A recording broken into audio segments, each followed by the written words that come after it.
पंचशती आर्याशतकम्। कारणपरचिद्रूपा काञ्चीपुरसेनि कामपीठगता काचन विहरति करुणा काश्मीरस्तबककोमलाङ्गलता।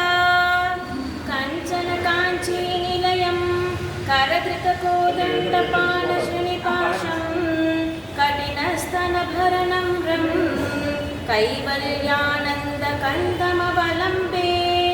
चिन्तितफलपरिपोषण चिन्तामणिरेव काञ्चीनिलया मे चिरतरसुचरितसुलभा चित्तं शिशिरयतु चित्सुखाधारा।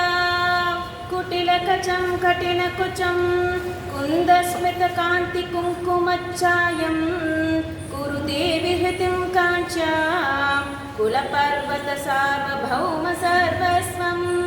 पञ्चशरशास्त्रबोधन परमाचार्येण दृष्टिपातेन काञ्चीसीनि कुमारी काचन मोहयति कामजेतारम्।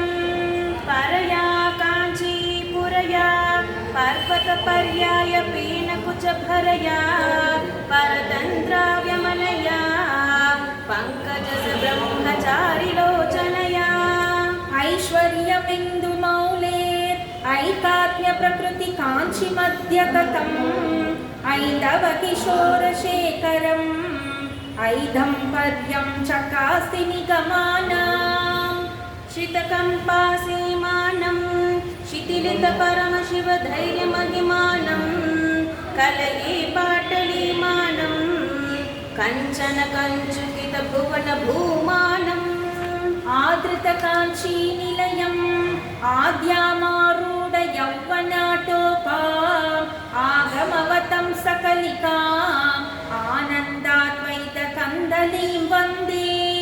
तुङ्गाभिरामकुचभरशृङ्गारितम् आश्रयामि काञ्चिकतं गङ्गाधरपरतन्त्रं शृङ्गाराद्वैततन्त्रसिद्धान्तम्।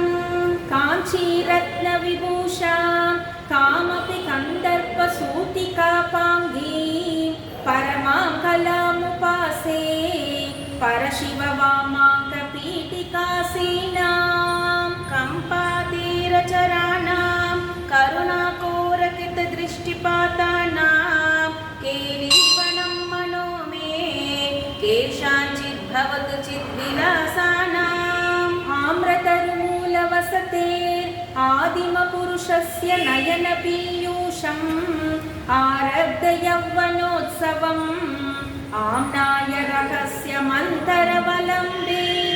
अधिकाञ्चि परमयोगिभिः आदिमपरपीठसिन्निदृश्येन अनुबद्धं मम मानसम् अरुणिमसर्वस्वसम्प्रदायेन। अंकितशङ्करदेहा अङ्कुरितो रोजकङ्कणाश्लेषैः अधिकाञ्चि नित्यतरुणी अद्राक्षं काञ्चिदद्भुतां बालाम्। मधुरधनुषा मयीधरजनुषा नन्दामि सुरभिपानजुषा चित्वपुषा काञ्चीपुरी केलिजुषा बन्धुजीवकान्तिमुषा। मधुरस्मितेन रमते मांसल कुचभारमन्दगमनेन मध्ये काञ्चीमनो मे मनसि च साम्राज्यगर्वबीजेन। धरणिमयीं तरणिमयीं पवनमयीं गगनदहनहोत्रिमयीं अम्बुमयीं इन्दुमयीं अम्बामनुकम्पमादिमामीचे। लीनस्थितिमुनिहृदये ध्यानस्तिमितं तपस्यतुपकम्पं पीनस्तनभरमीडे मीनध्वज तन्त्रपरमतात्पर्यम्।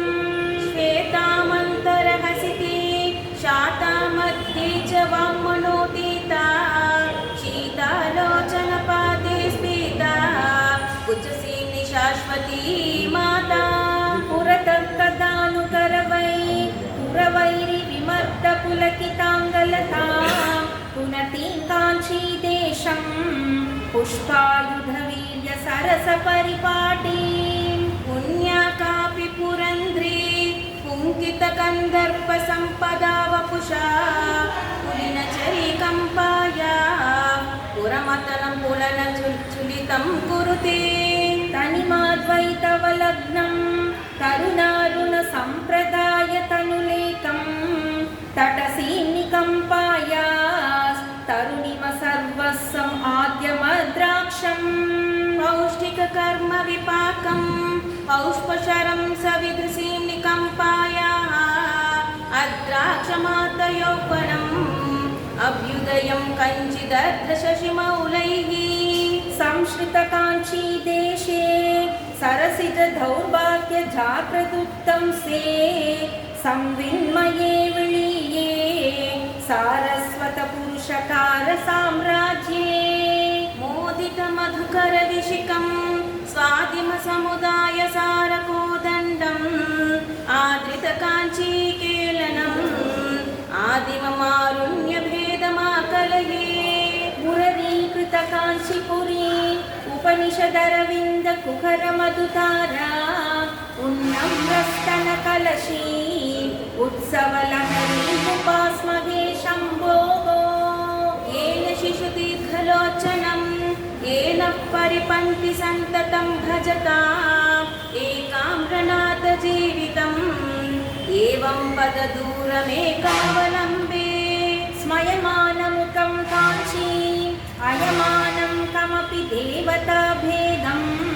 दयमानं वीक्ष्य मुहुर्वयमानन्दामृताम्बुदौ मग्नाः कुतुकजुषे काञ्चिदेशे कुमुदत्तपुराशिपाकशेखरिते कुरुते मनोविहारम् कुलगिरिपरिभृढकुलैकमणिदीपे कुतुकजुषिकाञ्चीदेशे कुमुदतपोराशिपाकशेखरिते कुरुते मनोविहारं कुलगिरिपरिभृढकुलैकमणिदीपे वीक्षे महि काञ्चीपुरे विपुलस्तनकलशगरिमपरवशितं विक्रमसहचरदेहं विक्रमसमवायसारसन्नाहम् कुरुविन्दगोत्रगात्रं मूलचरं कमपि नौमि कम्पायाः कूलन्तशकुचकुम्भं कुसुमायुधवीर्यसार्यसम्भ्रम्भम् कुडुमलितकुचकिशोरै कुर्वाणैः काञ्चिदेशसौहार्दं कुङ्कुमशोणैर्निचितं कुशलपतं शम्भुसुहृदसंहारैः अंकितकचेन केनचित् अंदंकरनौषधेन कमलानाम् अन्तःपुरेण शम्भोर् अलङ्क्रिया कापि कल्प्यते काञ्च्याम् ऊरीकरोमि सन्ततम् ऊष्मलपालेन लालितं पुंसा उपकम्पम् उचितकेलनम् उर्वीधरवंशसम्पतुन्मेषम् अंकुरितस्तनकोरकम् अंगालङ्कारम् एकचूतपतेः आलोके महिकोमलम् आगमसंलापसारयाथार्थ कुञ्चितकर्णमुदञ्चित शिञ्चितमणिकाञ्चि किमपि काञ्चीपुरे मञ्जरितमृदुलहासं पिञ्जरतनुरुचि पिनाकिमूलधनम् लोलहृदयोऽस्मि शम्भोर्लोचनयुगलेन लेह्यमानाया लालितपरमशिवाया लावण्यामृततरङ्गमालाया मदनागमसमयदीक्षितकटाक्षैः मण्डितकम्पातीरैः मङ्गलकन्दैर्ममास्तु सारूप्यम् वदनारविन्दवक्षो वामाङ्कतटी वशं वदीभूता पूरुषहृदये त्रेधा पुरन्द्रिरूपा त्वमेव कामाक्षी बाधाकरीं भवाब्धेर् आधाराद्यम्बुजशे विचरन्तीम् आधारीकृता काञ्चीं बोधामृतवीचिमेव विमृशामः कलयां शशधरकलयाङ्कित मौलिम् अमलचिद्वलयाम् अलयामागमपीठी निलयां वलयाङ्कसुन्दरीमम्बाम् शर्वादि परमसाधक गुर्वानिताय कामपीठजुषे सर्वाकृतये शोणिम गर्भायास्मै समर्प्यते हृदयम् समया सान्ध्यमयूकैः समया बुद्धया सदैव शीलितया उमया काञ्चीरतया न मया लभ्यते किं नु तादात्म्यम् जन्तोस्तव पदपूजन सन्तोषतरङ्गितस्य कामाक्षी भवन्तो यदि भवति पुनस्सिन्धो अम्बस्सु बम्भरनीतिशिला कुण्डली कुमारि कुटिले चण्डि चराचर सवित्रि चामुण्डे गुणिनी गुहारिणी गुह्ये गुरुमूर्ते त्वां नमामि कामाक्षी अभिताकृतिर्भिताकृतिर् अचिदाकृतिरपि चिताकृतिर्मातः अनहन्ता त्वमहन्ता भ्रमयसि कामाक्षि शाश्वती विश्वम् शिव शिव पश्यन्ति समं श्रीकामाक्षि कटाक्षिताः पुरुषाः विपिनं भवनम् अमित्रं मित्रं लोष्टं च युवति बिम्बोष्टम् कामपरिपन्थि कामिनी कामेश्वरि कामपीठमध्यगते कामदुःखा भवकमले कामकले कामकोटि कामाक्षी मध्ये हृदयं मध्ये निटिलं मध्ये शिरोऽपि वास्तव्यां चण्डकरशक्रकार्मुक चन्द्रसमाभां नमामि कामाक्षी अधिकाञ्चिकीलिलोले अखिलागमयन्त्रमन्त्रतन्त्रमयै